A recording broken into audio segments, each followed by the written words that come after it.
directors and producers, what a brilliant execution. Talk about the emotional resonance of this film. I mean, honestly, Stuart, I was moved to tears within the first half hour of viewing. This is the story of Mai Kupuna and many of us viewing as Kanaka Maoli, our own ancestors, that possess this visceral connection to a harsh history. Our ancestors that contracted leprosy, whom were forced to leave their homes, their families, their children, and were banished to the island of Moloka'i and eventually succumbed to this disease. So incredibly meaningful, incredibly impactful. Welcome, Stuart Featheran Jr. to this opportunity to connect. Yeah, of course. Thanks for having me. Absolutely. Okay, so remarkable film. I mean, I couldn't say enough about it. My family watched it, my husband, my children. We were just it just meant so much for us to see this history and to view it and listen to it in Olelo. So I'm going to ask you, and I think I know the answer, but I'm going to ask you, what drew you to this script? How did the opportunity come about for you as Paoa? So funny enough, at the time I was attending Hilo, trying to focus on grabbing my degree in geology. But prior to that, I was at Windward doing a lot of acting stuff and doing a lot of acting opportunities in theater. And then when I got to Hilo, of course, the pandemic hit, so everything kind of shut down. There wasn't that much opportunities to do anything really. And it wasn't until like around the middle of the pandemic, at the height of it, there was starting to become a couple of productions that were able to move forth, with the exception of them creating a bubble for all cast and crew to stay together, and nobody can go out or go in. Everybody had to be masked up. And one of those was The Wind and the Reckoning. And while they were kind of into shooting already, I get a email from one of my teachers, Justena Matos, great lady that's part of the Hilo theater program in Hilo. And she lets me know that look, there's auditions going for this one character in a movie they're shooting up in Kohala, and you have a good shot at it. They're just looking for somebody that can not full on speak the language in everyday life, but as long as they can pronounce words, phrases, all of that. So I was like, yeah, let's go for it. So I go into the theater, I do my audition, and it took like 4.5, 5 hours to do. I wanted to get it right. And then I sent it in, and then about a week later, I get a call from one of the producers, Noah Hamilton, and he was giving me all these nice words of encouragement and all this thing, like, you nailed your audition. We love it if you play Paoa. So I was like, yeah, not really doing much else in my dorm. So of course, but that's how the opportunity came about. Wow. So 4.5 to 5 hours for the audition. Is that typical or is that atypical? Oh no, that's well, I mean, I don't know. I can't speak for everybody, but I know I took 4.5 because I know during the audition process, they wanted to hear it both in English and in Olelo Hawaii. Of course, the result was Olelo Hawaii, but the memorization wasn't the hard part. It was more me being picky on a lot of like how I pronounced the words and how I did the mannerisms and all that. But it still was a great experience, just because I also know, like, okay, you shouldn't be taking this long on auditions. So I learned certain kind of maybe some tools and some things that'll kind of help me better audition. But yeah, overall, you usually shouldn't take that long for audition, especially if you're doing it live, because you go right in. That's the other thing about it's a whole different topic, but on a general audition before the pandemic, you would just go into maybe the producers, maybe the directors over there, and you perform the scene in front of them, and then that's it. So I imagine usually it wouldn't take that long unless the director's giving you notes and then he wants you to play a scene that way and play a scene that way, and then it'll take longer. But generally, no, auditions shouldn't take 4.5 to 5 hours. I'm such a newbie to this area, so this is fascinating for me. And I know I can imagine that during the pandemic too, as it hit, just knowing that there may not be much else out there. I mean, right, in terms of opportunities, or is that not true? There's still a ton of opportunities to act and perform during the pandemic, or how did it challenge you? Well, that was the thing. In a sense, specifically for film, I was a newbie, because Wind in the Reckoning is my first film, and it was interesting the time I get my foot in the door during the pandemic, because that everything that was happening was not normal to what a usual production would go through. In fact, The Wind and the Reckoning was one of the first ones that came out with a production, because before that, from what I hear from a lot of my co-stars and co-workers, is that nobody was working at a certain point. Every production was shut down. Nothing was getting made. So a lot of people are out of the job. So the fact that this happened at that time was a real blessing for me, because Wind in the Reckoning was one of the first ones to go in production during the height of the pandemic. And then you had a couple other exceptions, but it really was a blessing. And the timing was great, because I don't know, it was just great. It seemed like it. And with regards to, I mean, your background and your cultural connections, tell me about yourself, about you, as not just as an actor, but your Hawaiian roots also. Yeah, sure. So I was born in 91. I lived, born and raised pretty much in Kailua my entire life. Graduated from Kailua High School in 2009. And as far as my Hawaiian roots, it's a little difficult, just because I didn't really grow up knowing a lot about the culture. And well, I kind of did, from whenever I talk story with my grandma, Kamaile, as well as my aunties and uncles. They talked to me about a little bit about the history of Hawaii. So from I feel an early age, I knew about the overthrow, and I kind of had an idea of everything that was happening. Even on the legal standpoint, which is very, very interesting. But as far as the culture, it wasn't really until I went back to Windward Community College is when I started to kind of reconnect with my culture a little bit. Mm-hmm. So they have a great program over there where it's not just you sit down in a classroom and read and all that. They try to get you out there in a community. They try to get you working in lois. I remember at one point during a summer program, we kind of learned how to build emus, and we also did like planting of native plants over there. So it wasn't until then I started kind of reconnecting, and also that also goes with the language. And until this very day, I don't claim to be like a full-on speaker and all that, but I will say the time I spent learning my language at the time was very precious to me, because it allowed me to communicate the very minimal amount to like my grandma who was fluent, and got to spend a little bit of time there and all that. So yeah, as far as my Hawaiian roots goes, it was when we're community college that kind of revitalized it. And then, I mean, the fact that I even got to be in a movie, my first movie, and the first thing I do is speak Olelo Hawaii in it. It's an experience that I'll always treasure and I'll never forget. And that is so meaningful. I mean, as you mentioned, being a Native Hawaiian and having these deep roots also, and then having your experience, your educational experience at Winter Community College, as you mentioned, revitalize that connection to culture and learning Olelo. That's huge. And it sounds like such an immersive process, the way they brought it to you at Windward Community College. So wonderful. I mean, you have to experience it, right? It's not just about being in the classroom and learning and then just regurgitating knowledge. It's not about that. How do we apply it?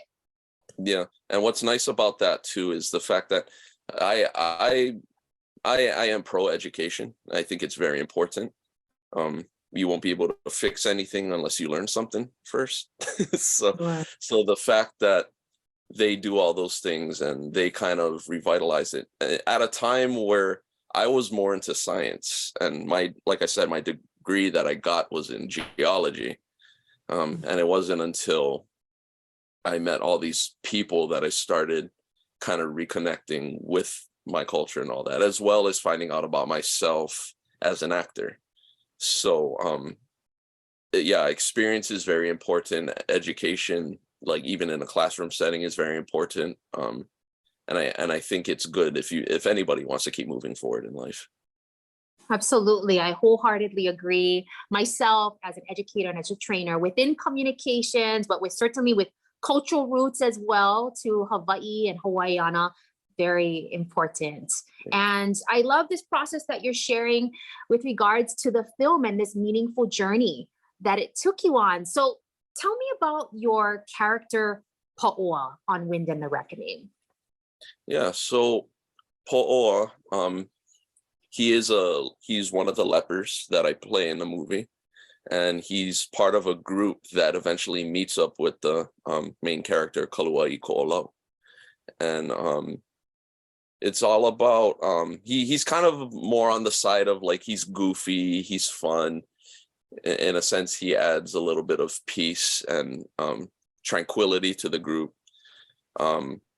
especially during a time where it was one of Hawaii's darkest histories and darkest moments. So I'm fortunate enough to play a character like that, because I also like to goof around. I also like to crack jokes and all that. So I felt that my character was very essential in that sense to the story, but also it kind of just mimics this feeling I have as far as like getting together with other people. I'm sorry, is the noise? Wow. Don't worry, I've got someone on this end, either weed whacking or doing. Don't worry, you're good on mine. Okay, cool. Sorry, but yeah, and it's the group that he's in is also a group where they're inspired by Kaluai Ko'olau, going against the government in the name of his family, in the name of staying together and sticking together. So the group that Paoa is a part of is essential to specifically the storytelling of the actual movie, because they are the ones. It's almost like we also, as the audience members, are putting ourselves in their shoes and being inspired by Kaluai Ko'olau and Pi'ilani and all these people. So they're kind of a median for us to kind of latch on to, so we can identify too. It's like, we're inspired by you too, and we're here to support you. So that's how I look at it.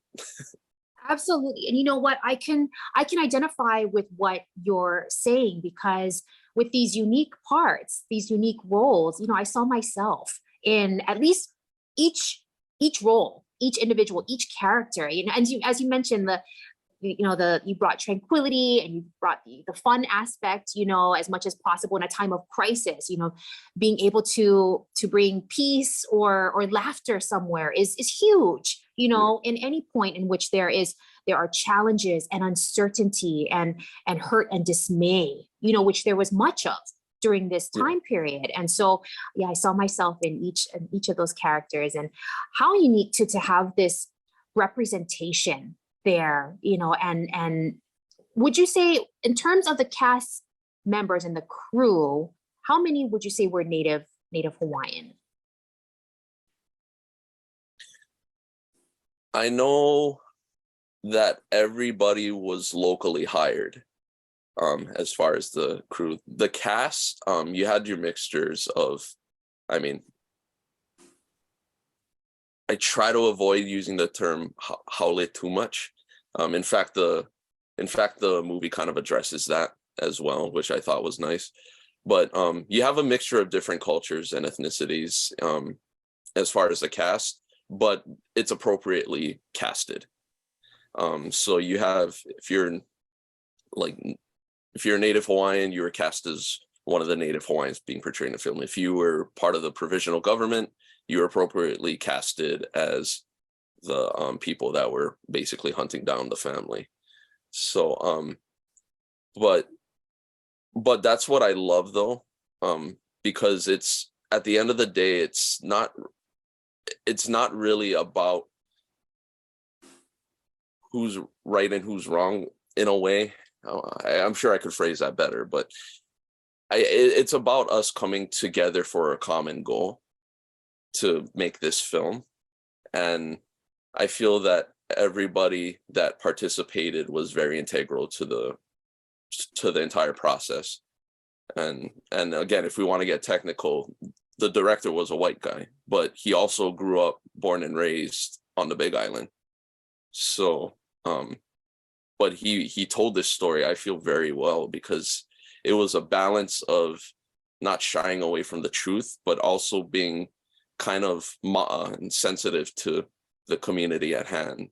So that's why he hired a lot of those language practitioners and made sure we try to get the language as accurate as possible, to make sure we do as much justice as we can to these roles, because at the end of the day, I'll acknowledge it is a Native Hawaiian historical event, and you want to try to do it in such a way where you make sure you're telling the truth, because the truth is important, but also being understanding of what story you are telling and making sure the details match up well. Because I mean, you probably know firsthand, a lot of kupuna, they'll be the first to point it out if there's inaccuracies and all that. But for the most part, I feel like we got a pretty good response from everybody in the community, experts, people, common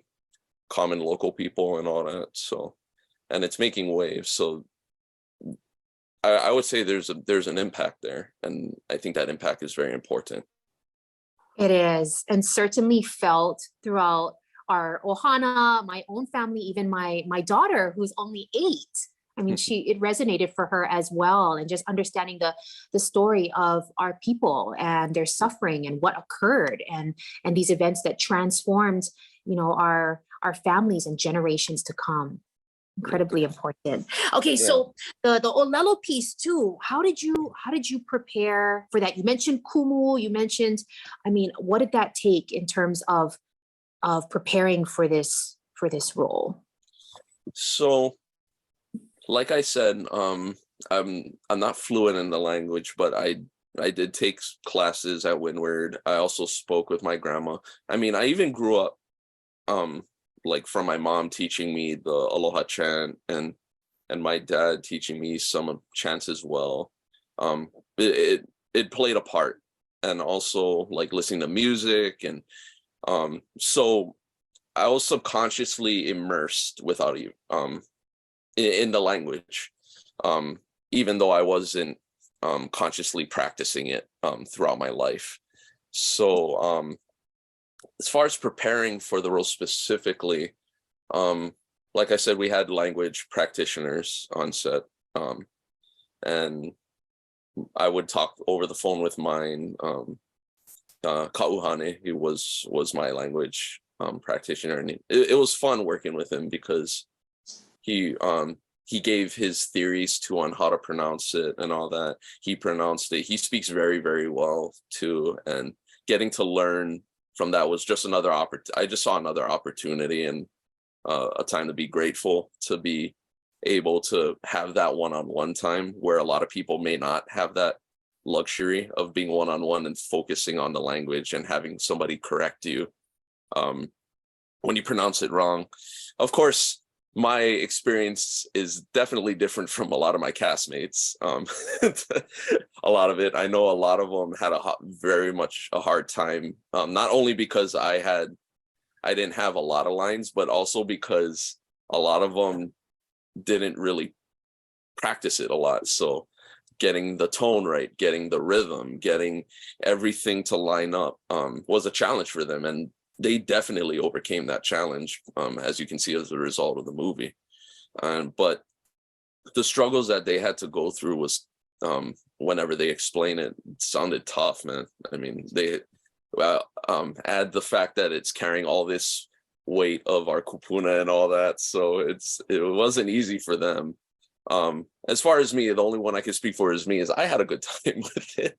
I had a fun time, again, doing another reconnection of my culture, because like I said, I was at school specifically for science, and it wasn't until I started doing theater, acting, and all that where I reconnected with the language. So but the process was good.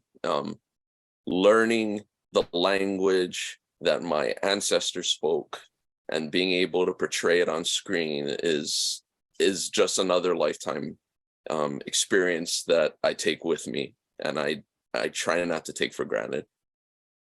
Beautiful. And with that, that proper representation of our people, our culture, and certainly there in this film, and you could tell that those were viewing, certainly preserving culture and our language was a focus, in this. I also wanted to bring up too, since we're on the topic of representation, we took this movie to Kauai, and which was an experience in of itself, because that's where the actual story took place, was in Kalala Valley. But we took it to a theater, and one of the days it was bought out by a couple of Hawaiian immersion schools, so grade school kids.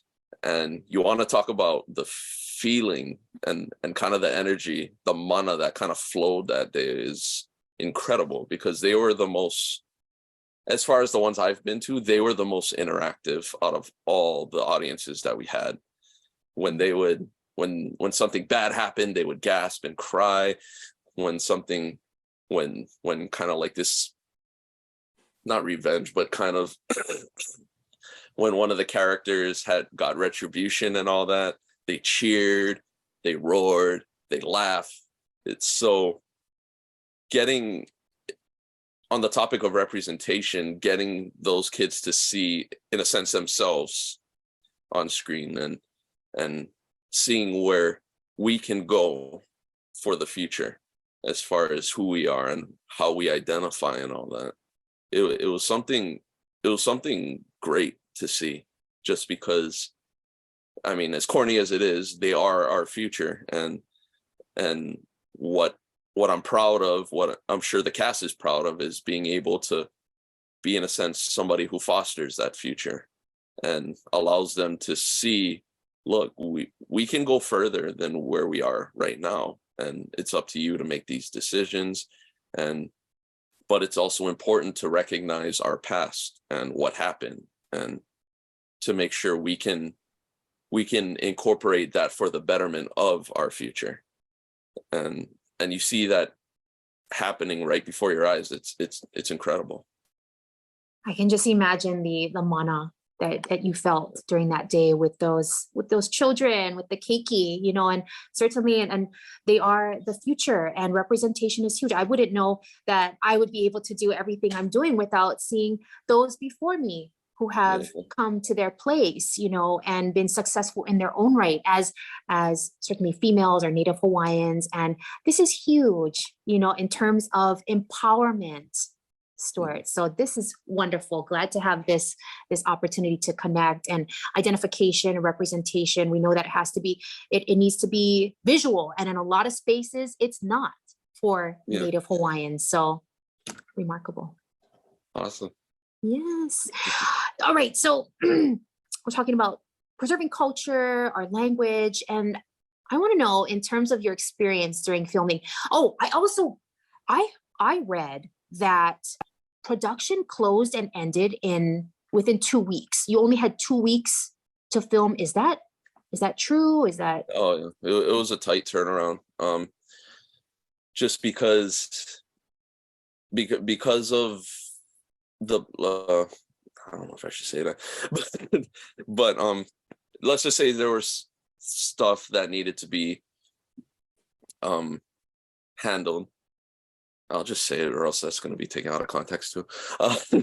So it was a limited budget, and so we only had and we were very limited as far as our funds, our our our crew and who participated and all that. So we had to do this quickly because it was a matter of do or die at some points, from what I could tell.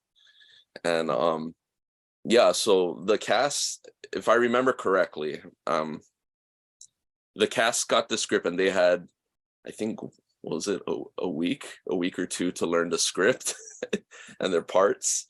All Lelo Hawaii now, as far as the Hawaiians, they had to learn it quick. And then because of the limited time we had on the property and like I said, the funds and all that, they only had 2 weeks to shoot this thing.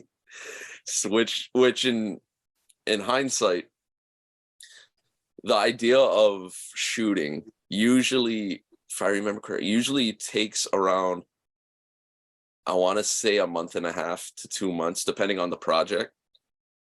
Some take longer, some take shorter, depending on the length and time and all that. But yeah, it was crunch time for them, and adding COVID on top of that, because they had to be on property for 2 weeks before they even thought about shooting. Because at the time, if you remember, if you had to fly somewhere and all that, you had to quarantine for 2 weeks before you can go out and all that. So that was the reason why there was only a short amount of time too. And on top of that, all the crew, these are amazing people, because the cast, the crew, at least the cast I know, took the minimum base payment for actors. So somebody like Jason Scott Lee, who, to me, I grew up with Jason, so I know a good amount of his work. He grew up as my Mowgli from Jungle Book, from the live action Jungle Book from the 90s. So he was a big deal to me. But he's taking a pay cut, and like, God bless him, just because it's like he could be asking for more money and all that, but he said, no, I want to do this movie. This movie is important. So all of these people that a lot of times took a hit financially and all that, they were just happy to get a job, because at the time a lot of things were closed, and like I said, productions, there wasn't anything really going on, so they were out of the job. And for them to have a production like this, that's not only just like a job, but something bigger than what we imagined it could be, is incredible. And I know a lot of this crew was very thankful to be on set, and it showed too, because when I got there on the set, they showed nothing but love and nothing but, like, everybody, when I got there, everybody was a family already, because they were together for so long and just cruising, cracking jokes. Everybody was comfortable. It wasn't about who's the big star and who's this and who's that. It was about, no, we're just hanging out making a movie. So I appreciated that. But yeah, it was a tough time, but overall the hard work paid off, like, full on. We see it every time we go to, like, a festival, or we go, like, when we travel throughout the islands, we saw the results in the eyes of people who saw it. So to me, it was all worth it.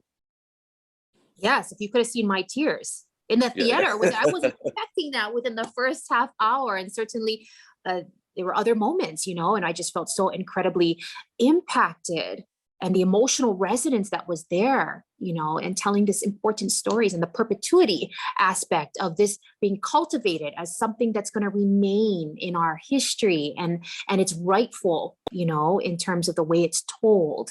And with Olelo, just hugely, impactful once again for us as Native Hawaiians. And wow. Okay. So it sounds like there were so many experiences that were memorable during shooting and production. Could you share with me what was the most, however, memorable experience during filming? Well, during filming, at least my scenes, just getting to act. Because look, it took a long time for me to find acting, even though when I look back at a lot of my life and the things I would spend my time on and all that, it makes sense that I land on acting and at the end of it all. So just being happy to do something that I found out I love to do, and also, according to my teachers, I'm good at, is just a blessing. Just because my entire life, it was either I really love something, but I wasn't good at it, or I was good at something, but I didn't have a heart for it. So finding something that landed on you are good at it and you love it, and being able to do that in something that I love. I'm a huge movie buff. I love movies. I quote all kinds of movies, all kinds of TV shows. I mean, to give you an idea, one of my favorite movies of all time is Casablanca. It's one of the Wow, movies a classic. yeah, a classic. So and and being able to do that, being able to do a lot of what I see these guys on screen do, some guys I grew up with, being able to do what they do is amazing. It's incredible. And just being able to be in front of Jason Scott Lee doing scenes with him kind of blows my mind, because I've seen I've seen a bunch of his movies. It's like I've seen the Bruce Lee movie. I saw Soldier with him and Kurt Russell. I saw, like, yeah, I know he's the voice of David in Lilo and Stitch. And being able to do scenes with him and communicating with him is it's just great. And another moment is being able to, oh, I shouldn't say that either. There's stuff, I don't want to reveal too much about the movie, but there's a scene that happens where it's fun to do. But yeah, being able to do stuff like that, doing stunts and all that, it's a lot of fun.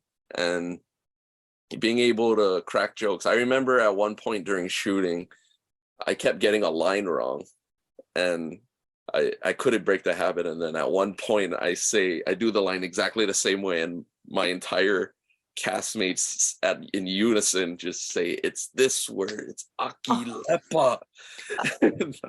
Crap. Dang it. But yeah, just being able to crack jokes with them. Off camera, we would have these bonfires, and at that point we were just cruising, eating snacks, talking story. But at one point everybody just grabs an instrument, and then one of my friends, Mark Medeiros, who's in the film, plays a ook, and then Nick, who's one of the bad guys in the film, has his drums, and he was wailing. We're just wailing on his percussion and all that. We're just jamming and talking story, laughing, and even Kelemeke, who plays Judge in the film, he was, oh man, he's one of the funniest people I've ever met. But he was just telling his stories. It was wild, and we were just laughing, cracking up, and it was a good time. And getting to know all these awesome people was fantastic to me. So those are just some of the memories. There's a lot of them. Even like Jason telling stories about when he filmed all his films and all that, and getting to kind of have an inside scoop of that world of film was definitely helped me, and I'll definitely take that with me as I journey through this entire process. Outstanding. And what are some takeaways from this one? Like, what's something that you're going to take with you and apply it to in the future, in acting? What have you learned through this process? There's too much to count, because I kind of separate into two categories: things to take away as from the technical production side and the technical part of acting and the skills. But there's also, of course, a lot of people would point to the kind of the moral side, the kind of spiritual side of this whole entire thing called acting. Sound pretentious. That's weird. I try not to. Sometimes I slip into it, like, ugh. You're fine. But but I mean, from the technical side, just learning how a production runs for the first time, a professional production, and how everybody is fun when it's time, but how everybody needs to be buckled down and focusing, because there are a lot of moving parts in a film production, because it's not just the director and the actors. You got the sound engineer, you got the cinematographer, you got the PAs, all playing their parts and making sure they get their jobs done, and everybody is vital. Everybody is very, very important, because without one person, you could topple an entire production. And everybody needs to be in sync. Everybody needs to trust each other, to have an effective production.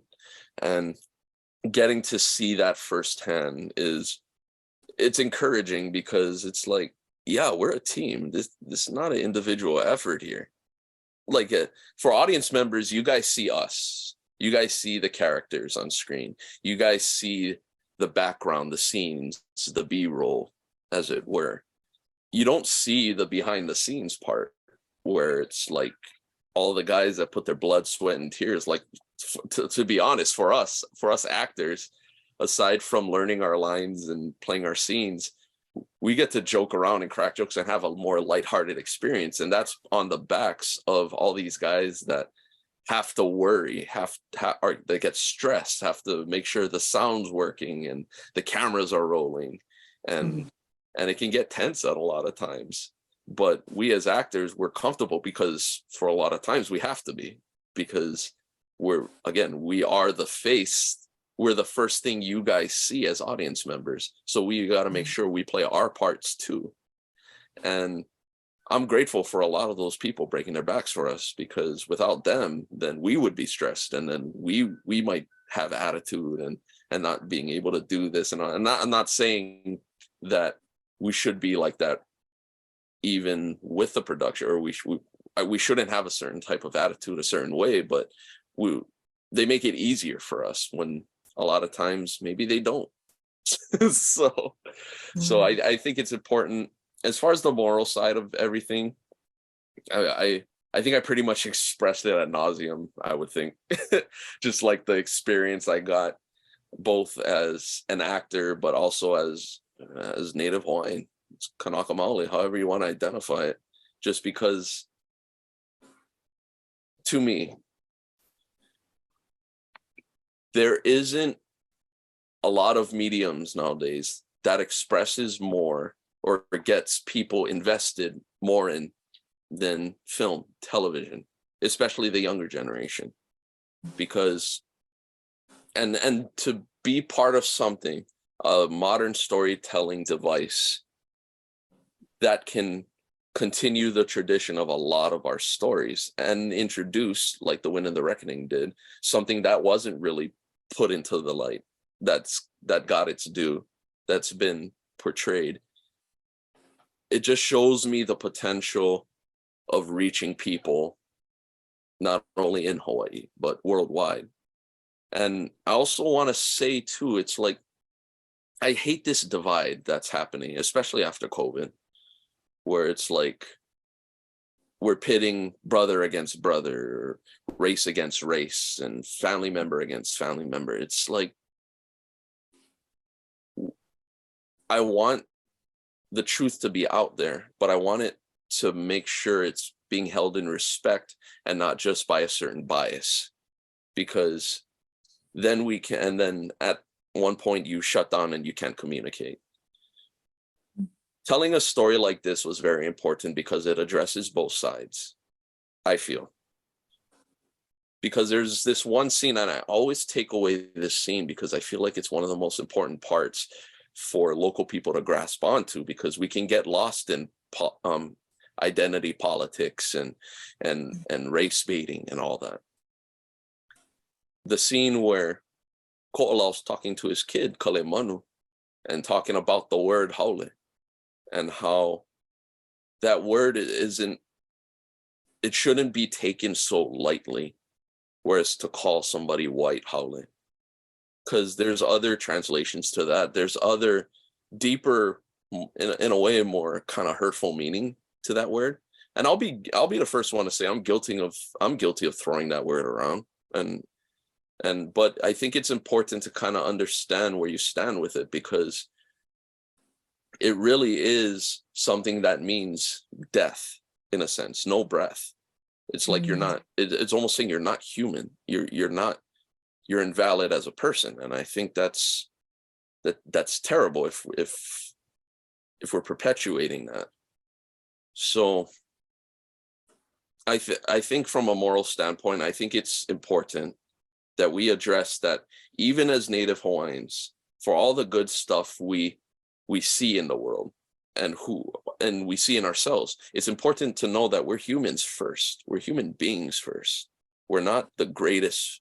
We're not the greatest people of all time. We're human, just like our fair-skinned brothers, just like our brothers from the Philippines or from England, from Iraq. No matter where you come from, we're humans. And I think that's important to realize first.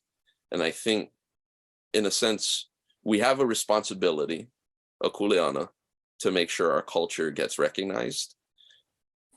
But it's also important to understand and to humble ourselves. Because at the end of the day, you put a gun in front of my face and you shoot me in the head, I die just as quickly as the white guy or the other brown guy or the Asian guy. And we need to come to that understanding first. And I like that the movie addresses that to a certain degree. I appreciate you sharing that. Incredibly meaningful, in terms of equity and what are we perpetuating by our own our communication, via media, via technology, in so many different ways in our conversations. There's that. It's complex, and there are so many intricacies out there. But what are we doing to promote equity, to be inclusive, also in this process? Are we here to make it a better world? Right. That's what it comes down to. Yeah, and I'll be the first one to say I fall trapped to a lot of those things, but it's important that we humble ourselves enough to recognize what road we're going down and to make sure we don't go down the wrong paths. That's all I'm saying. Mahalo for sharing that. I do appreciate that. With that, what's next for the film? There's tours. What's happening with the film right now? So it's been getting a great response ever since it premiered at the Boston Film Festival. Because we've been fortunate enough to win a lot of awards with this film. So we won, it was best film. We won a bunch at the Boston one. It was like, I think it was one of the higher prestige, like best film or something at the Boston Film. Lindsay Pi'ilani Watson, fantastic actor, won for her role as Pi'ilani, and cinematography. But we've traveled to Boston. We went to the Heartland Film Festival in Indianapolis, went to San Diego for the film festival over there. Of course, we came home, and premiered our movie for Hawaii at the Bishop Museum. We've been traveling a lot. In fact, I was fortunate enough to be on that kind of circuit tour throughout the islands to show our movie. So we went to Kauai, we went to Maui, we went to the Big Island, and got to meet a lot of people there. I also got to go to Alaska for the Anchorage International Film Festival, where we won Audience Choice over there. In fact, when we went there, we only had one showing scheduled, but me, Mark, Ted, the producer, we all went up there, as well as Mark's wife too. We all went up there and kind of put our nose to the grind and we went to reach out to the Polynesian community over there to get them interested in coming, and we sold out that show, and we got another showing. We got a second showing of it too. So it was crazy on that impact front too, especially since I never been in snow before. I mean, I don't really count me going up to Mauna Kea as being in snow, but I got to experience that. I got to meet my polys up in Alaska, and there's a lot of them. I was surprised to see a lot of the polys up there, but as far as the next part of the journey of all this, we just finished the Sedona International Film Festival in Arizona, I believe. You grew up in Arizona, yeah? I remember. I spent some time You spent some out there. time I there. actually had I was in school out there for college for a bit. Oh, right on. Yeah. So yeah, we went up there. We won an award up there as well. And now we're heading to Vegas is our next point. And details should be coming soon. As of right now, I don't know the details of it, but I know on the Win and the Reckoning Facebook page and Instagram, they were saying yeah, Vegas is next. So I'm sure there's a lot of Ninth Polynesian Island. too. Yes. What is that? Ninth Island. I mean, Yeah, Ninth Island. Yeah. So well, a lot of people are up there too. So for anybody who's watching this, I don't know when this is going to get released, but stay tuned because Vegas, we're coming for you. exciting. Yes. Oh my goodness. All right. Well, what's next for you as an actor? So as of right now, I might have some theater plays lining up. Going to be doing that potentially at Windward Community College, my old stomping grounds. So looking forward to that. Just auditioning for film roles here and there and all that. But right now, yeah, I'm excited to be back on a stage again. It's been a while since I've been acting, so it'll be fun being able to reconnect from that front as well. Well, we're definitely going to look out for you. I know we will at Winter Community College. That's my neighborhood, certainly. So I'll be on the lookout for you, and just wanted to share how incredibly inspired I've been, and I know many of us are, by this pivotal film, rightfully preserving and perpetuating the story of our Kanaka, our kupuna, in our language of Olelo, Hawaii. Thank you so much, Stuart Featheran Jr., for joining us today. Well, mahalo. Thank you for having me. Mahalo. And scene. That was awesome. I so appreciate you joining me this morning. Oh, of course. This is great. I always have fun doing these things. Yeah, and I love the depth that you brought to it, because that's what, that's connection, and that's authenticity also, the meaningfulness,